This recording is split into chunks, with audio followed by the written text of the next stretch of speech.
The rain hit my face like cold needles, each drop a small violence I hadn't expected to feel at 73 years old.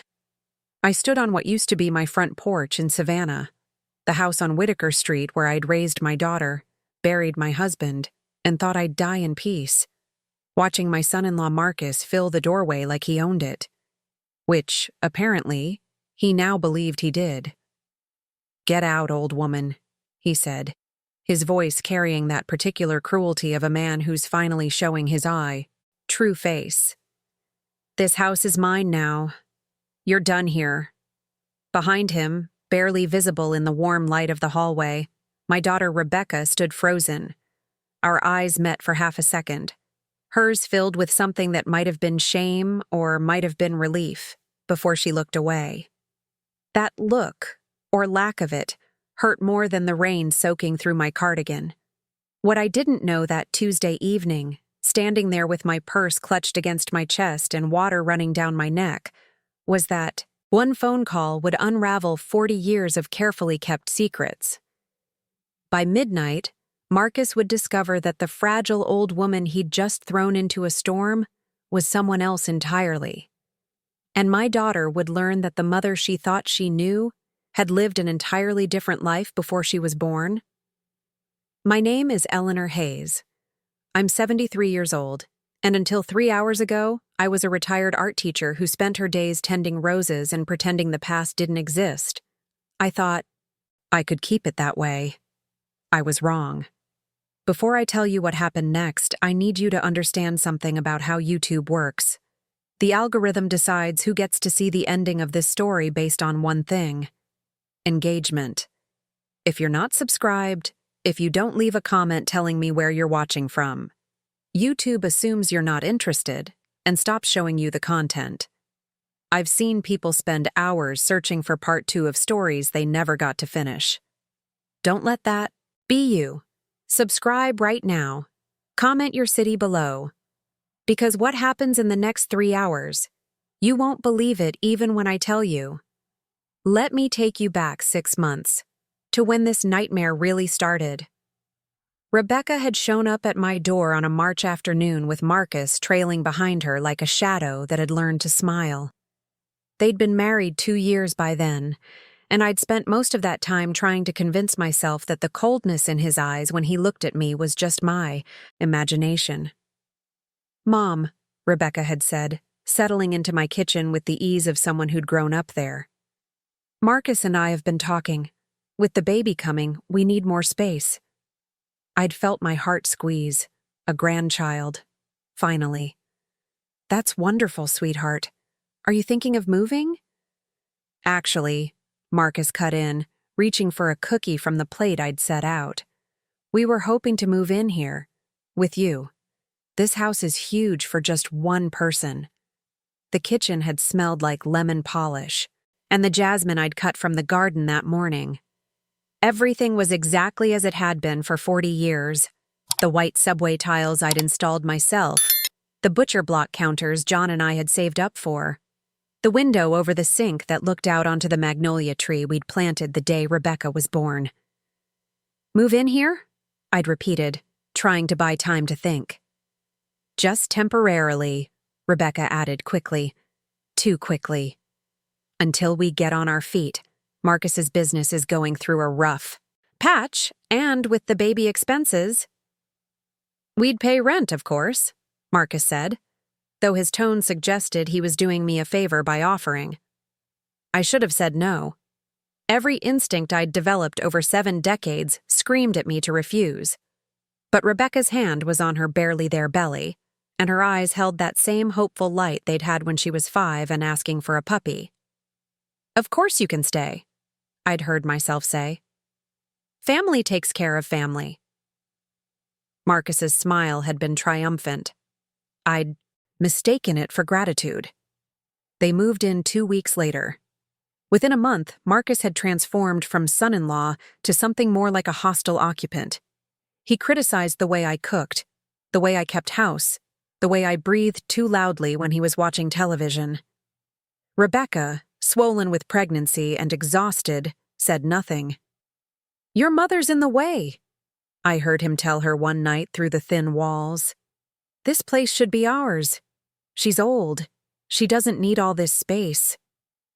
Marcus, please, she's letting us stay here for free. For free? We could be paying half what this dump is worth in property taxes. She's the one benefiting from us being here. Someone to take care of her when she finally keels over. I'd pressed my hand against my mouth to keep from making a sound. The magnolia tree outside my window had been perfectly still in the moonlight, as if it too was holding its breath. 3 months ago, Marcus had come to me with papers. "Sign these," he said, spreading them, across my kitchen table like he was dealing cards. "What are they?" "Power of attorney, healthcare proxy, just standard stuff, in case something happens to you. With Rebecca pregnant, she can't handle legal matters. I'll take care of everything." I'd picked up the papers, feeling the weight of them. The house was quiet except for the grandfather clock in the hallway, John's grandfather clock, the one that had survived 3 moves and 2 floods. "I'll have my lawyer look at them first." Marcus's face had hardened. "Your lawyer?" "Eleanor, don't be paranoid. I'm family. I'm trying to help." "Then you won't mind me having my lawyer review them." He'd snatched the papers back, his jaw working. "Fine. But don't blame me when you're lying in a hospital bed and nobody can make decisions for you." I never signed them.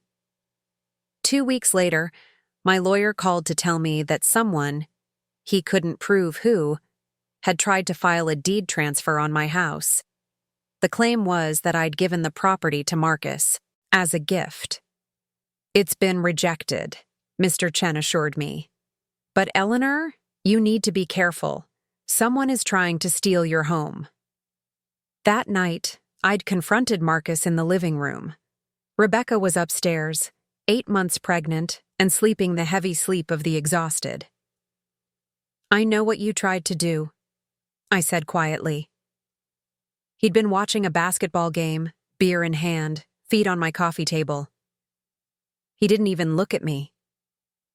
"I don't know what you're talking about." "The deed transfer? The fake gift claim." Now he looked. His eyes were flat, reptilian. "Prove it." "I have a lawyer. I have documentation." "Good for you." He turned back to the television. "But lawyers cost money, don't they? Lots of money. And you're just a retired teacher living on a pension. How long can you afford to fight?" My hands had been shaking. I'd hidden them in my cardigan pockets. "I want you out of this house." "No." The word was simple, final. "Rebecca's due any day now. You're going to throw your pregnant daughter out? What kind of mother are you?" "I'm not asking Rebecca to leave. I'm asking you." He'd stood then, all 6 feet of him, and moved toward me slowly. I'd lived through enough to recognize a predator when I saw one. "Here's what's going to happen, Eleanor. I'm going to stay in this house. I'm going to raise my child in this house, and eventually, legally or not, this house is going to be mine. You can make it easy, or you can make it hard. But either way, I win." That had been 3 weeks ago. Tonight, everything came to a head. I'd been in the garden when I heard Rebecca crying. It was early evening, the sky that particular purple-gray that comes before a storm. The magnolias were heavy with moisture, and the air smelled like rain and honeysuckle. I'd rushed inside to find Rebecca in labor, clutching the banister, her water broken on the hardwood floors I'd refinished with my own hands. "Mom," she gasped, "it's too early. The baby's not due for 2 more weeks." "It's okay, sweetheart. Babies come when they're ready. Where's Marcus?" "He went to the store. He's not answering his phone." I'd gotten Rebecca into the car, driven her to Candler Hospital through the beginning of the rain, stayed with her through 12 hours of labor while Marcus never showed up, never called back. I'd held my daughter's hand while she brought my grandson into the world, a perfect 7-pound boy with her father's eyes and my nose. "David," Rebecca whispered, holding him. "We're naming him David, after Dad." My throat had closed up, My husband had been dead for 15 years, but in that moment, holding my daughter while she held her son, I felt him in the room with us. He would have loved this, I managed to say. I'm sorry Marcus isn't here, Rebecca said, tears running down her exhausted face. He's not who I thought he was, Mom. I know that now. I've known for a while. Then come home with me. Just you and David. We'll figure out the rest. She'd nodded against my shoulder, and for the first time in months, I'd felt hope. That hope lasted exactly until we got home. Marcus was in the driveway, loading my belongings into a truck. My paintings, my books, the photo albums from my entire life, all of it piled in the back of a U-Haul like garbage. What are you doing? Rebecca called from the car, still weak from labor. He turned, and his face was uglier than I'd ever seen it. What I should have done months ago. Your mother is leaving. This is our house now. Marcus, I just had a baby. I'm exhausted. Please, not tonight. Especially tonight. He moved toward us. The rain was starting to fall harder now, cold for September. With you recovering, you need me. Not her. She's a drain on our resources, on our space, on our future. She needs to go. I'd stepped out of the car, putting myself between him and Rebecca. I'm not going anywhere. This is my home. Not anymore. He pulled out papers from his jacket, the same papers I'd refused to sign, only now. They had what looked like my signature at the bottom. I had a lawyer look at these. Turns out there are ways around stubborn old women. I'm your power of attorney now, and I'm exercising that power. Get out. Those are forged. I never signed. Prove it, he smiled. In court, which will take months, maybe years. And until then, I have legal authority over this property and over you. Rebecca was crying now, holding David, trying to get out of the car. Marcus, stop this. This is insane. Get back in the car, Rebecca. This doesn't concern you. She's my mother. And I'm your husband. Get in the house. Now. She looked at me, and I saw it all in her face. The love, the conflict, the exhaustion, the fear. She was 3 hours out from giving birth. She had a newborn in her arms, and the man she'd married had shown his final, true self. Go inside, sweetheart, I told her gently. Take care of David. I'll handle this. Mom, go. She went. I watched her disappear into the house. My house, her shoulders shaking. Marcus grabbed my arm. His grip was hard enough to bruise. I said, get out. I want to get my things. Too late. They're mine now, all of it. You can have your purse. That's it. He'd physically pushed me then, out into the rain and slammed the door. I heard the deadbolt click, the deadbolt I'd installed myself after John died, when I'd been afraid of being alone in this big house. I stood there in the storm, rain soaking through my clothes, running down my face, like tears I refused to shed. My purse was clutched in my hands. Inside it was my phone, my wallet, and a small leather address book I'd kept for 50 years. I opened the book carefully, protecting it from the rain with my body. The pages were yellowed, the ink faded, but the number was still there. The number I'd promised myself I'd never call. The number that connected me to a life I'd left behind before Rebecca was even born. My hands shook as I dialed. It rang 3 times. Yes? The voice was older than I remembered, but unmistakable. Thomas, I said. It's Eleanor. I need help. There was a pause. Thunder rolled over Savannah, and somewhere in the distance, a car alarm went off. Where are you? Thomas asked. Home. My home. Someone's trying to take it. Address? I gave it to him. 15 minutes, he said, and hung up.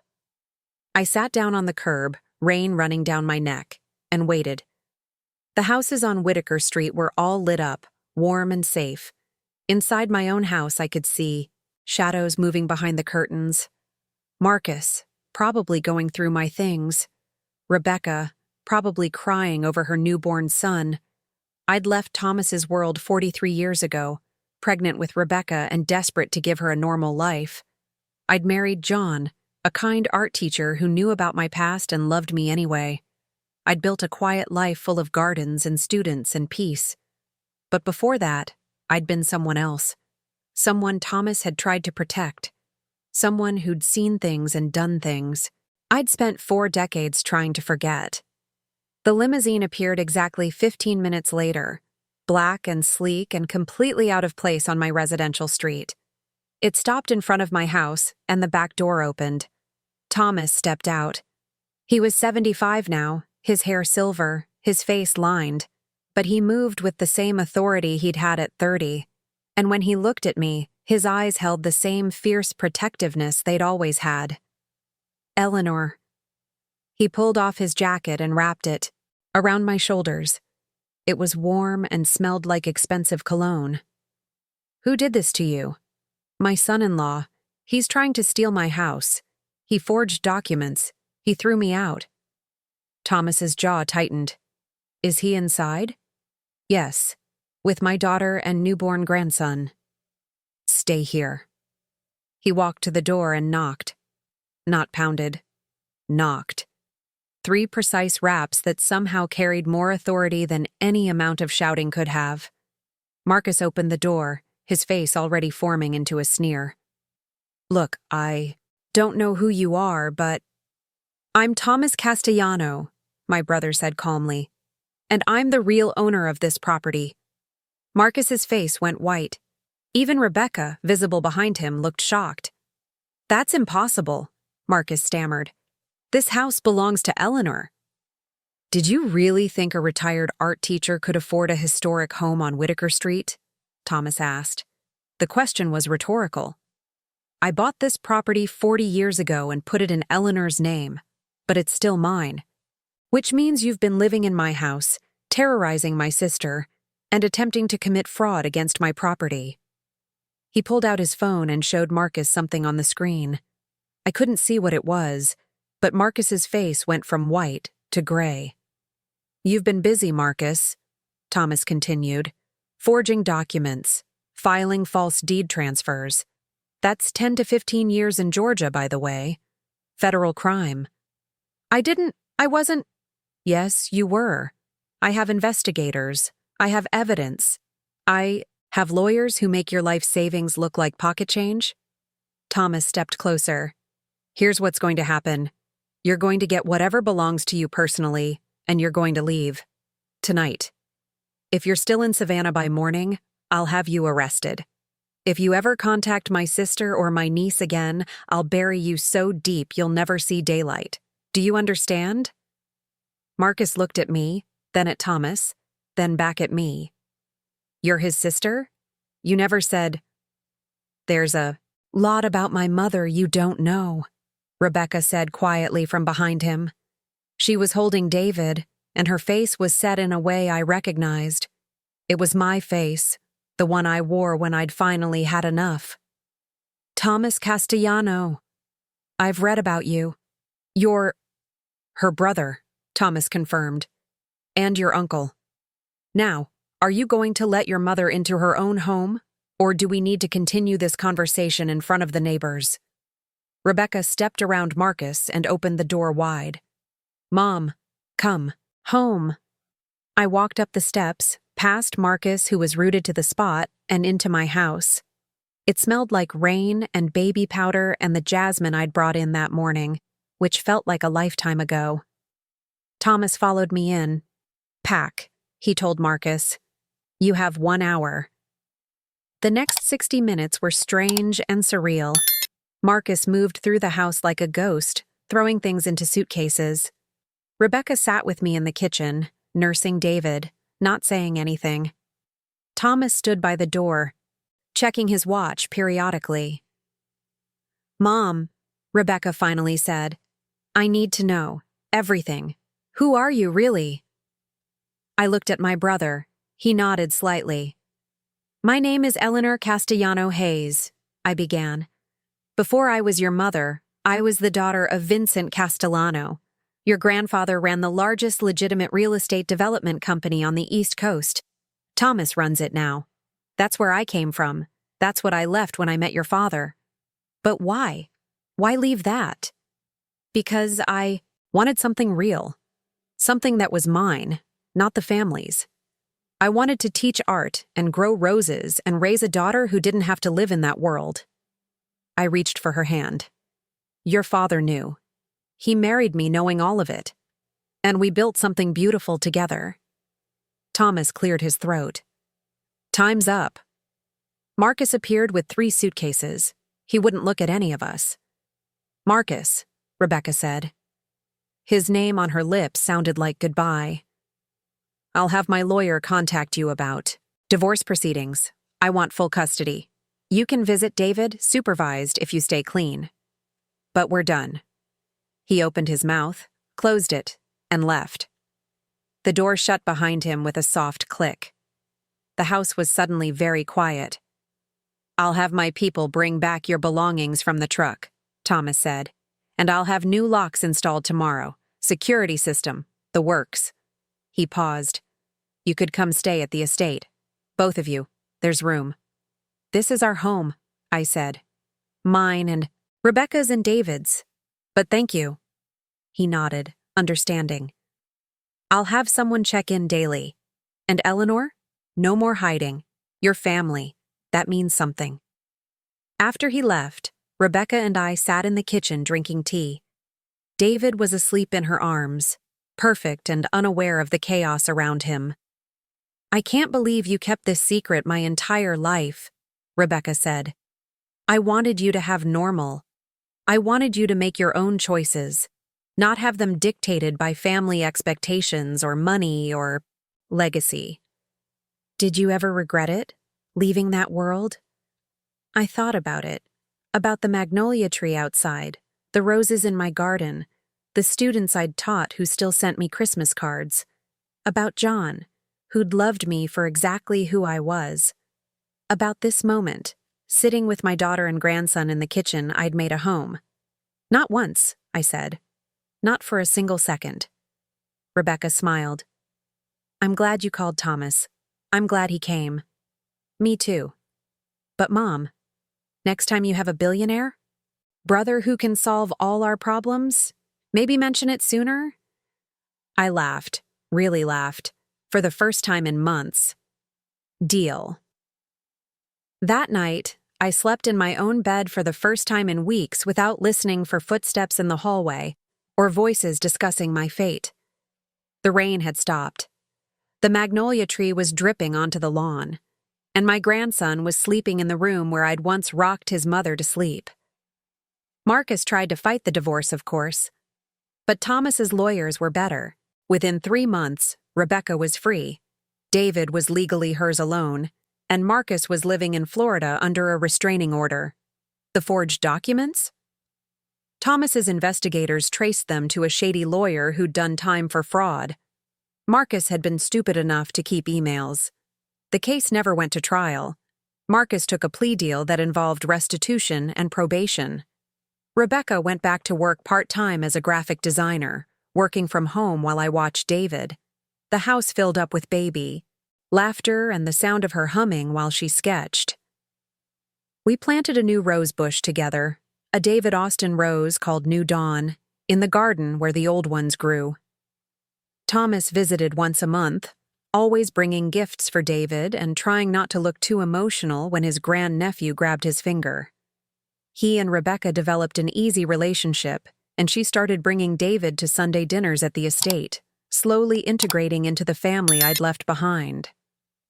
I never went back to that world, not really, but knowing it was there, knowing I had people who would drop everything to protect me, that changed something. I'd spent 40 years being small and quiet, and trying not to need anyone. Turns out I'd been wrong about that too. It's been 2 years now. David is walking and talking and calls me Gigi.